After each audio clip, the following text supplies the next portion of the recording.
بسم اللہ الرحمن الرحیم۔ ناظرین کرام، Ghamidi centre of Islamic learning کے زیر اہتمام آج سے ہم پروگرام کا ایک نیا سلسلہ شروع کر رہے ہیں۔ اس کا عنوان ہے اسلام اور ہمارے نوجوان۔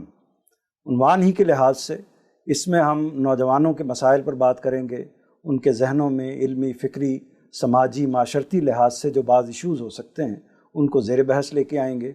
اس کا جو فارمیٹ ہم نے رکھا ہے وہ فارمیٹ ہے مکالمے کا، ڈائلاگ کا، بحث کا، گفتگو کا۔ تو میرے ساتھ دو جوانان رانا تشریف رکھتے ہیں، جناب بشار ہیں اور جناب شارق ہیں، اور دیکھیے یہ دونوں جوان کیا سوال کرتے ہیں اور کس طریقے سے بات کو آگے بڑھاتے ہیں، اور سوالات کرتے کرتے مجھے ہی اس جگہ پر تو نہیں پہنچا دیتے کہ میں پھر یہاں سے اٹھ کر چلا جاؤں، لیکن بہرحال دیکھتے ہیں۔ تو بشار، آپ میرے دائیں طرف بیٹھے ہیں، تو آپ سوال کا آغاز کیجئے، جو بھی آپ کے ذہن میں سوال موجود ہو سکتے ہیں۔ بہت شکریہ منظور صاحب۔ بھاگنے تو ہم آپ کو کہیں نہیں دیں گے، اب آپ کو ہم نے گھیر لیا تو انشاءاللہ کسی نتیجے پہ پہنچ کے آپ کو جانے دیں گے۔ تو سب سے پہلے تو میں آپ کی اس ایفرٹ کو اپریشیٹ کرنا چاہوں گا کہ آپ نے اس عمل کو ضروری سمجھا کہ آج کل کے نوجوان کیا مائنڈ سیٹ رکھتے ہیں، کس طرح کی سوچ رکھتے ہیں، ان کے ذہن میں کس طرح کے سوالات پیدا ہوتے ہیں، تو ان کو ریلیٹیبل فارم میں اس کا جواب دینا جو ہے ایک بہت ہی نہایت اہم امر ہے۔ تو سب سے پہلے تو آپ کا شکریہ۔ اپنا مختصراً تعارف اگر کراتا چلوں تو میرا نام محمد بشار الیاس ہے اور میرا تعلق پاکستان سے ہے۔ بائی پروفیشن میں الیکٹرانکس انجینئر ہوں اور آج کل تعلیم کے سلسلے میں USA میں قیام پذیر ہوں۔ تو سوالات تو بہت ہیں، لیکن شروعات جس سوال سے میں کرنا چاہتا ہوں وہ سوال صرف میرا سوال نہیں بلکہ تمام نوجوانوں کا بھی یہ سوال ہے، اور عموماً دور حاضر کا یہی ایک سوال ہے کہ جب سوال اٹھتا ہے ایگزسٹنس کا اور لوگ اپنی ایگزسٹنس پہ غور کرنا چاہتے ہیں۔ میں خود ایک طالب علم ہوں اور ایک اسٹوڈنٹ کی حیثیت سے میں بھی اپنی ایگزسٹنس پہ غور کرتا ہوں اور مختلف زاویے نظر یا پرسپیکٹو سے اس سوال کا جواب تلاش کرنے کی کوشش کرتا ہوں۔ اور یہ سلسلہ آج سے نہیں بلکہ ہزاروں سال کی انسان کی تاریخ اٹھا کے دیکھیں تو ہمیشہ سے انسان اسی جستجو میں رہا کہ کسی نہ کسی طرح مجھے سوالوں کے جواب مل جائیں۔ تو سوال جس سے میں شروع کرنا چاہ رہا ہوں وہ یہ ہے کہ دین کیوں ضروری ہے، یا دین کی ضرورت کیوں پیش آتی ہے کہ انسان چند بنیادی افکار کے ساتھ اپنے آپ کو منسلک کر کے پوری زندگی اس میں ڈھال دے اور اس اپروچ کے ساتھ زندگی گزارے۔ تو دین کی ضرورت کیوں پیش آتی ہے اور دین کی ضرورت کب پیش آتی ہے؟ تو یہ میرا پہلا بنیادی سوال ہوگا۔ But moving forward, I would like to include our third guest here, Shariq.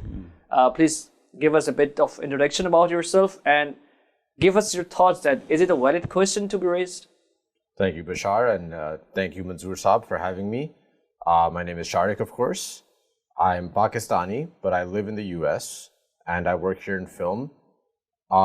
And I think you raised a very good question, a very relevant question in the West today, with the rise of atheism, and nowadays a lot of kids think, why should I believe in this? Why should I practice this? Whatever religion it may be. And so, yeah, it's a fantastic starting point. اس کا مطلب یہ ہے کہ دونوں کے مابین تو اتفاق ہو گیا ہے۔ میں بھی اس سے اتفاق کرتا ہوں کہ یہ بہت آپ نے بنیادی نوعیت کا سوال اٹھایا ہے، اور میرا یہ خیال ہے کہ دنیا بھر کے بچے، خواہ وہ کسی بھی مذہب سے تعلق رکھتے ہوں، مسلمان ہوں، عیسائی ہوں، یہودی ہوں، ہندو مت سے تعلق رکھتے ہوں، کسی بھی مذہب سے تعلق رکھتے ہوں، تو ہمارے نوجوانوں کے ذہنوں میں اپنے اپنے مذہب سے ایک طرح سے بیزاری کا اور دوری کی ایک صورت پیدا ہو گئی ہے، اور خدا کے وجود سے ایک طرح سے انکار کی جگہ پر آ کر کھڑے ہو گئے ہیں۔ تو یہ جو موجودہ زمانہ ہے، اسی وجہ سے بعض لوگ اس زمانے کو الحاد کا زمانہ بھی کہتے ہیں، لیکن بہرحال ہم اس پر بات کرتے ہیں۔ لیکن بات کرنے سے پہلے، یعنی اس خاص موضوع پر بات کرنے سے پہلے ایک چیز بہت ضروری ہے، اور میرا یہ خیال ہے کہ سب نوجوانوں کو، اور جو شخص بھی خواہ وہ نوجوان ہے یا نہیں، اگر کسی بات کو غور سے سمجھنا چاہتا ہے، اور بالخصوص اگر وہ دوسرے افراد کے ساتھ ڈائلاگ کرنا چاہتا ہے، یعنی اپنی بات دوسرے کو سمجھانا چاہتا ہے، دوسرے کی بات کو یا اس کے سوال کو سمجھنا چاہتا ہے، تو اس کے لیے ایک چیز بہت ضروری ہوتی ہے، وہ چیز ہے فریم آف ریفرنس کی، یعنی فریم آف ریفرنس کا متفق ہونا۔ ان کامن گراؤنڈز پر ہم تینوں کو ضرور کھڑے ہونا چاہیے کہ جو میرے، آپ کے اور ان کے درمیان میں مشترک ہوں۔ کیونکہ اگر ہم ان مشترک کامن گراؤنڈز کا تلاش نہیں کریں گے، دریافت نہیں کریں گے یا ان پر کھڑے ہو کر بات نہیں کریں گے تو نتیجہ یہ نکلے گا کہ آپ کوئی اور بات کر رہے ہوں گے، میں کوئی اور بات کر رہا ہوں گا، آپ کوئی اور بات کر رہے ہوں گے، اور اس کا مزید جو آگے مرحلہ آئے گا وہ یہ ہوگا کہ آپ کا استدلال اور طریقے سے ہوگا، میرا استدلال اور طریقے سے ہوگا۔ مثال کے طور پر آپ ساری بات یہی سوال لے لیتے ہیں، اسی سوال کو آپ سائنس کے فریم آف ورک میں یا سائنس کے فریم آف ریفرنس میں کھڑے ہو کر بات کریں تو آپ اور طریقے سے اپروچ کریں گے۔ میں فلسفے کے فریم آف ریفرنس میں کھڑے ہو کر اپروچ کروں تو میری اپروچ، میری ڈائریکشن ڈیفرنٹ ہوگی۔ یہ اگر مثال کے طور پر تصوف کے گراؤنڈ کو بیس بنا کر اپنی بات کریں تو آپ کی بات ہم دونوں کی بات سے ڈیفرنٹ ہوگی۔ صحیح۔ تو اس لیے میں یہ سمجھتا ہوں کہ پہلے ہم کو وہ بیسک گراؤنڈز، وہ فریم آف ریفرنسز طے کر لینے چاہیے جو ہم تینوں کے درمیان میں مشترک ہوں، ورنہ ہماری بات آگے چل نہیں سکتی۔ کیا اس سے آپ اتفاق کرتے ہیں؟ صحیح، میرا خیال ہے کہ آپ نے صحیح سمت میں جو ہے اس ڈائلاگ کو شروع کیا ہے، ورنہ تو میں صرف تصوف کے بیک گراؤنڈ میں کھڑے ہو کے آپ سے سوال کرنے لگ جاتا۔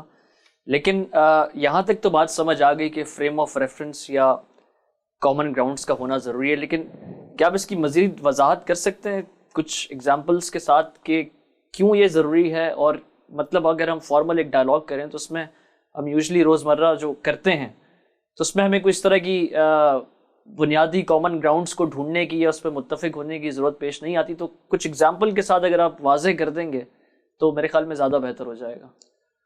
اس میں اگر آپ مثال دیکھیں، آپ اگر خود غور کریں تو آپ اپنے طور پر بھی کئی مثالیں تشکیل دے سکتے ہیں، سوچ سکتے ہیں۔ میں ایک مثال جو فوراً ذہن میں آ رہی ہے وہ آپ کے سامنے رکھ دیتا ہوں۔ مثال کے طور پر آپ کو میں نے دیکھا، آپ کی وضع کو دیکھا، آپ کی قطع کو دیکھا، آپ کی پرسنالٹی کو دیکھا، تو وہ آپ کی پرسنالٹی کو دیکھ کے میں نے آپ کے لیے کہا کہ جی آپ تو ہمارے شعر ہیں یا آپ تو شعر ہیں۔ صحیح۔ تو یہ لفظ میں نے بول دیا، آپ کو اچھا لگے یا نہ اچھا لگے یہ ایک الگ چیز ہے۔ اچھا لگا، اگر آپ کسی اور سے تشبیہ دیتے تو شاید مجھے برا لگتا، لیکن کیونکہ شعر سے دیے تو کوئی مسئلہ نہیں۔ شکر ہے کہ اچھا لگ گیا۔ تو شعر میں آپ کو کہتا ہوں، لائن کہتا ہوں آپ کو، تو میں نے کہہ دیا، لیکن جب شارق نے اس بات کو سنا ہے تو وہ یہ کہتا ہے کہ میں نے ایک غلط بات کی ہے، کیونکہ ایک ہیومن کو، ایک انسان کو میں نے ایک جنگل کے درندے کے برابر لا کر کھڑا کر دیا، گویا کہ اس کو ایک جنگل کا درندہ قرار دے دیا ہے۔ وہ وہاں سے بات کر رہے ہیں، لیکن مسئلہ کیا ہوا، اس بات کو سمجھنا ضروری ہے کہ میرے اور ان کے درمیان میں اختلاف کی وجہ کیا بنی ہے۔ وجہ یہ بنی ہے کہ میری اور ان کی گراؤنڈز جو ہیں وہ کامن نہیں ہیں۔ صحیح۔ وہ کہاں سے کھڑے ہو کر بات کر رہے ہیں؟ وہ بات کر رہے ہیں ریئلسٹک گراؤنڈز، ریالٹی کے پرسپیکٹیو سے بات کر رہے ہیں، پرسپیکٹیو سے۔ اور میں مثال کے طور پر لٹریچر میں یا ادب میں، جس کو ہم کہہ سکتے ہیں تشبیہ، استعارہ، مجاز، اس جگہ پر کھڑے ہو کر بات کر رہا ہوں۔ تو اگر مجھے ان کو قائل کرنا ہے، ان کو اپنی بات سمجھانی ہے، تو ان کو پھر اس جگہ پر لا کر کھڑا کرنا پڑے گا کہ حضور والا میں ادب کی جگہ سے بات کر رہا ہوں، میں ان کی خوبصورتی کو، ان کے بالوں کو، ان کی وضع قطع کو شعر سے تشبیہ دے رہا ہوں۔ صحیح۔ جب میں یہ بات بیان کر دوں گا تو آپ میرے ساتھ آ کر کھڑے ہو جائیں گے، ورنہ ان کو مجھے اپنے ساتھ لا کر کھڑا کرنا پڑے گا جب یہ کہیں گے کہ میں تو بات کر رہا ہوں ایک ریالٹی کی، کہ اصل میں انسان اور شعر میں جو حقیقت کے اعتبار سے فرق ہوتا ہے اس فرق کو ملحوظ رکھنا چاہیے، تو میں ان کے ساتھ جا کر کھڑا ہو جاؤں گا۔ تو اس طرح میں سمجھتا ہوں کہ یہ بہت ضروری۔ چلیے ایک اور مثال لے لیتے ہیں، اگر یہ آپ کو ہو سکتا ہے کہ یہ تو ڈائریکٹ ہو گئی ہے، ہم خارج کی ایک مثال لے لیتے ہیں۔ مثلاً بیان کیا جاتا ہے کہ کسی گاؤں میں ایک ہاتھی آیا اور اس گاؤں کے لوگ اس سے واقف نہیں تھے، اور اس گاؤں کے اندر کوئی 4-5 نابینا یا اندھے لوگ بھی رہتے تھے، افراد رہتے تھے۔ تو وہ ہاتھی دیکھنے کے لیے جب شور مچا تو وہ لوگ بھی آ گئے، تو ایک شخص کا ہاتھ اس کے پاؤں پر پڑا یا اس کی ایک طرح سے ٹانگ پر پڑا، تو اس نے کہا کہ یہ تو ستون ہے، کیونکہ اس کو اندازہ تھا کہ اس نوعیت کا ستون ہی ہوتا ہے۔ دوسرے کا ہاتھ اس کے پیٹ پر پڑا تو اس نے اس کو کہا کہ یہ تو دیوار ہے۔ تیسرے کا ہاتھ اس کی سونڈ پر پڑا تو اس نے اس کو ایک بڑے سے رسے سے تعبیر کر دیا۔ چوتھے کا ہاتھ اس کے دانت پر پڑا تو اس نے یہ کہہ دیا کہ یہ تو ایک لاٹھی ہے۔ پانچویں کا ہاتھ اس پر پڑا اس کے کان پر تو اس نے کہا کہ یہ تو پنکھا ہے۔ پنکھے سے آپ واقف ہوں گے میرا خیال ہے، ہینڈ فین۔ وہ اتنا بڑا ہوتا ہے جیسے کہ ہاتھی کا کان ہو، تو کان پر ہاتھ لگا تو اس نے اس کو یہ سمجھ لیا۔ لیکن اگر ان تمام لوگوں کو کسی ایک جگہ پر کھڑا کر دیا جاتا مثال کے طور پر وہ سارے کے سارے اس کے پاؤں کے پاس آ کر کھڑے ہوتے تو نتیجہ کیا نکلتا؟ نتیجہ یہ نکلتا کہ سارے کے سارے اس کو ستون کہہ رہے ہوتے. صحیح. ریالٹی اپنی جگہ، لیکن کم از کم وہ کامن گراؤنڈ، وہ کامن بیس سب کو میسر آ جاتی اور اس کے نتیجے میں ان کے درمیان میں اختلاف کی کوئی صورت پیدا نہ ہوتی. تو اس لیے بات کو آگے بڑھانے کے لیے، بات ایک دوسرے کو سمجھانے کے لیے ان کامن گراؤنڈز کو طے کرنا ضروری ہوتا ہے. ورنہ یہ ہوتا ہے کہ ایک شخص ایک ہی چیز کو ایک چیز سے تعبیر کر رہا ہوتا ہے، دوسرا شخص اسی چیز کو کوئی دوسرے نام سے تعبیر کر رہا ہوتا ہے. صحیح. ہاتھی کی مثال تو آپ نے اچھی دی، بس ایک دم انکلوڈ کرنا رہ گئی تھی، باقی تو آپ نے سب کچھ انکلوڈ کر دیا. دم میں نے اس لیے انکلوڈ نہیں کی کہ وہ اس کے لیے پھر سیڑھی کی ضرورت تھی. تو وہ سیڑھی پر چڑھتے تو پھر ان کو دم تک پہنچنا پڑتا. So you're putting a lot of stress on frame of reference and finding common ground. But my question is this: when we usually just sit down and have a conversation, nobody finds common ground or nobody looks for a frame of reference. So why are you stressing it this much? یہ صحیح آپ نے کہا. میں آپ یا آپس میں جب بھی نوجوان بات کرتے ہیں، ہم لوگ آپس میں گفتگو کرتے ہیں، تو کبھی یہ طریقہ نہیں اختیار کرتے کہ ہم پہلے بیٹھ کے پرنسپلز کو طے کریں، پہلے کامن گراؤنڈز کو طے کریں، پہلے فریم آف ریفرنس بنائیں اور پھر اس پر کوئی بات کریں. تو ایسا عام طور پر نہیں ہوتا. یہ بالکل ٹھیک آپ نے بات کہی ہے.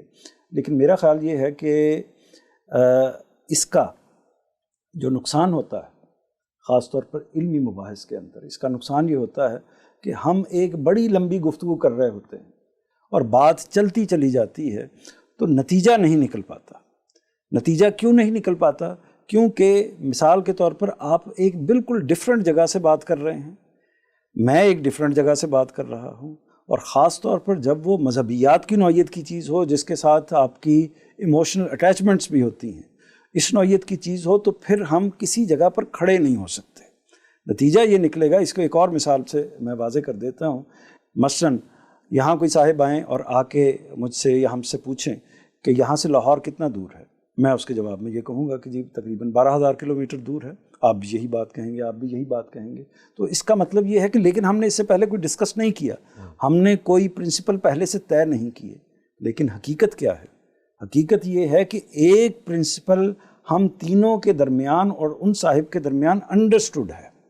کچھ اصول ہوتے ہیں، کچھ قواعد ہوتے ہیں، کچھ فریم آف ریفرنسز ہوتے ہیں، یا کچھ کامن گراؤنڈز ہوتی ہیں جو اصل میں طے شدہ ہوتی ہیں، انڈرسٹوڈ ہوتی ہیں، ان کو بیان کرنے کی ضرورت نہیں ہوتی.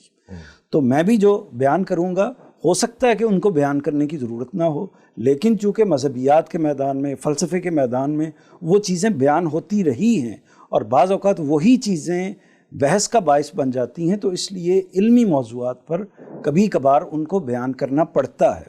تو آپ اس کو اسی مثال کو دہراتے ہوئے میں آگے کہوں گا کہ مثلاً میں اس کی بات کو ایسے لوں، جو کہ میں ملائیشیا سے تعلق رکھتا ہوں، ملائیشیا میں رہتا ہوں، تو انہوں نے مجھ سے اس حوالے سے پوچھا ہے، تو میں یہ کہوں گا کہ وہاں سے 5,000 کلومیٹر دور ہے.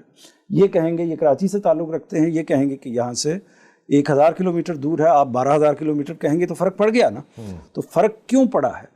تو لیکن پھر ہمیں اس کامن انڈرسٹینڈنگ پر آنا پڑے گا کہ ہم یہ بات جو کر رہے ہیں، یہ جو سوال پوچھا گیا ہے، یہ ڈیلس میں کھڑے ہو کر پوچھا گیا ہے. ہمیں جو جواب دینا ہے وہ اس گراؤنڈ پر کھڑے ہو کر دینا ہے. تو اس لیے میں یہ سمجھتا ہوں کہ یہ بہت ضروری ہے کہ خاص طور پر علمی ایشوز میں، اور جب ہم کسی بات کو طے کرنے لگیں، اگر ہم اس سے پہلے، اس بات سے پہلے کامن گراؤنڈز کو طے نہیں کریں گے تو زیادہ امکان ہے کہ ہماری بات کسی جگہ پر پہنچ نہیں سکے گی، کوئی نتیجہ حاصل نہیں کر سکے گی. صحیح. منظور صاحب، میرا خیال ہے کہ بہت ہی ویلڈ پوائنٹ آپ نے یہاں پہ اٹھایا ہے، اور اس کے اندر ہماری یوتھ کے لیے ایک بہت امپورٹنٹ میسج ہے. کیونکہ آپ دیکھیں روزمرہ کی زندگی میں ہم بیٹھتے ہیں، مختلف مسائل پہ بات کرتے ہیں، تو ہمیشہ بیٹھتے ہی یا شروعات میں اختلاف پیدا ہو جاتا ہے. اور میرے خیال میں شاید یہ وہی وجہ ہے جس کی وجہ سے اختلاف ہوتا ہے، کیونکہ ہمارا کوئی کامن گراؤنڈ نہیں ہوتا، ہمارا کوئی کامن ایم نہیں ہوتا، جس کی وجہ سے ہم بالکل ایک نان کنسٹرکٹیو ڈسکشن کی طرف چلے جاتے ہیں. تو میرا خیال ہے کہ بہت ہی صحیح سمت میں آپ نے اس ڈائلاگ کو سٹارٹ کیا، اور میں آپ سے بڑا متفق ہوں اس بات پہ. اور آپ یہ دیکھیں گے آگے چل کر جب ہم اس بحث کو آگے بڑھائیں گے تو آپ یہ دیکھیں گے کہ اگر ہمارا کچھ کامن گراؤنڈز پر اتفاق ہو گیا، ہم مشترک ہو گئے ان گراؤنڈز پر، تو نتیجہ یہ نکلے گا کہ پھر ہمارا بات کو چلانا، اگر آپ اس گراؤنڈ سے ہٹ رہے ہوں گے یا آگے پیچھے ہو رہے ہوں گے تو میں آپ کو کھینچ کر اس پر لے کے آؤں گا کہ حضور والا یہ چیزیں ہم نے پہلے سے طے کر لی ہیں، ان سے آپ باہر نہیں جا سکتے اب. تو اس کے نتیجے میں ہم بات کو آگے بڑھا سکیں گے، ورنہ تو جتنی مرضی گفتگو کرتے رہیں. Okay, good answer. I think you've convinced me. But now I would like to know, what are your common grounds for this question? اگلی نشست میں یہ بالکل میرا خیال یہ تھا کہ ہم اسی نشست میں اس کو، یا اسی سیشن میں، اسی ایپیسوڈ میں اس کو مکمل کر لیں گے، لیکن جو بنیادی بات ہے اس پر ایمفیسائز ہو گیا، سٹریس ہو گیا. 3 گراؤنڈز انشاءاللہ ہم زیر بحث لے کے آئیں گے، اور مجھے یقین ہے کہ اس پر ہمارا اتفاق ہوگا. چلیے یہ تو بہت اچھا ہو گیا کہ اس نقطے پر ہمارا اتفاق ہو گیا ہے. اگلی نشست سے انشاءاللہ ہم اسی نقطے سے، اسی بات سے سلسلے کو آگے بڑھائیں گے، اور ان 3 پوائنٹس کو، ان 3 کامن گراؤنڈس کو ڈسکس کریں گے جن پر پھر ہماری بات آگے چلے گی. اس وقت تک کے لیے اجازت، اللہ نگہبان.